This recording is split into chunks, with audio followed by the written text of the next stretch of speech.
Oxidized copper. Great color, great block sound, but an absolute pain to get. Ever since copper was introduced, I've been thinking about a way to automate the oxidation process. I mean, automate with an actual contraption that takes copper blocks as input and gives oxidized copper blocks as output.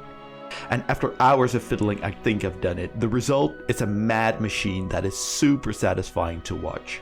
Stay tuned, in the rest of the video we'll go over how it works, only in general by the way, definitely not in detail because this is way too big and complex of a machine.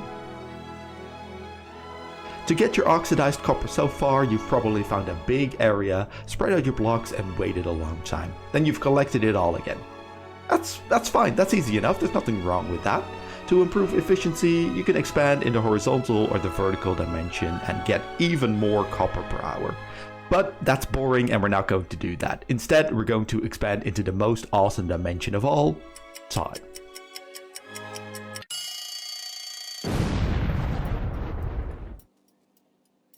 What makes automation difficult is that the process is random and you can't really detect what stage of oxidation a copper block is in. So the only automation option I saw was to handle the distribution and collection automatically and wait for a long time in between. And that's exactly what this machine does. To handle the distribution, I've installed some flying machines that take a single copper block from a line and place it in the first open spot they find in the oxidation field. This makes sure the copper blocks are spread apart for improved oxidation speed. Find is a generous description of what they do really. Basically they always try to cram the block into a hole and at some point that just works and they leave it behind. The distributors all run 8 times back and forth and then shut off for a while. That means 1 stack of copper blocks gets placed per cycle. Below the distributors there is a storage of unoxidized copper blocks in a piston tape. There's room for a stack of blocks now, but that storage size can be easily increased. At the bottom there's a cobblestone generator that pushes everything up as the machine runs. The copper blocks get slowly replaced with cobblestone in the line.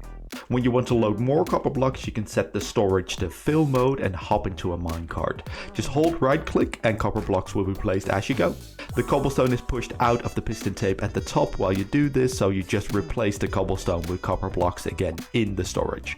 There's a bit left over at the top that you'll need to get by hand, and once in a while you have to collect the cobblestone. Both are easily done. The collectors are like the distributors, but they have a sticky piston that picks up the copper block as the machine passes. Then, because it can't place it down again, it takes it all the way back to the deposit station. There it gets collected by another flying machine and then pushed into storage, ready to be mined by you, the player who is hungry for all that oxidized copper. The way the machines switch direction is pretty cool by the way. There's some external pistons that reconfigure the internal pistons of the machine and then send it back. I could watch this machine go for hours. I know because I had to do that when designing it, but it's just so freaking satisfying to watch. I love it. The whole system is driven by a very long delay clock. The copper is first distributed and then after 2 hours it's collected again. After testing, that turned out to get around 95% of the copper blocks fully oxidized, which I think is a fair trade-off between time and sort of completeness.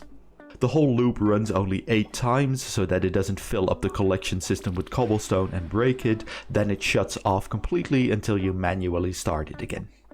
The entire contraption all fits within a 5x5 chunk area by the way, which means that you can add a chunk loader to the middle chunk and build it anywhere you want. In designing this machine, I've got a ton more ideas to extend it.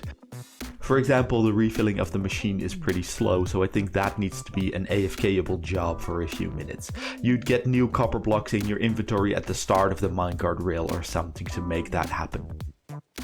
The collection can also be a bit nicer and closer together. Maybe use some TNT to harvest the blocks, but you might lose some blocks, and I think oxidized copper is the most valuable block in the game at the moment, so maybe not risk that. Now I don't expect anyone to look at this and go, yeah, I'll build that in survival now. In the time it took me to make, I could have placed and collected 1 million copper blocks by hand, so it's quite impractical. If you want to look at this machine in detail, I've included a world download in the description below by the way. Anyway, that's it. That's the craziest machine I've ever made. I hope you enjoyed it. If you did, let the algorithm know by liking the video and leaving a comment. You can also share the video and subscribe to the channel for more crazy contraptions. Have a great day and see you next time.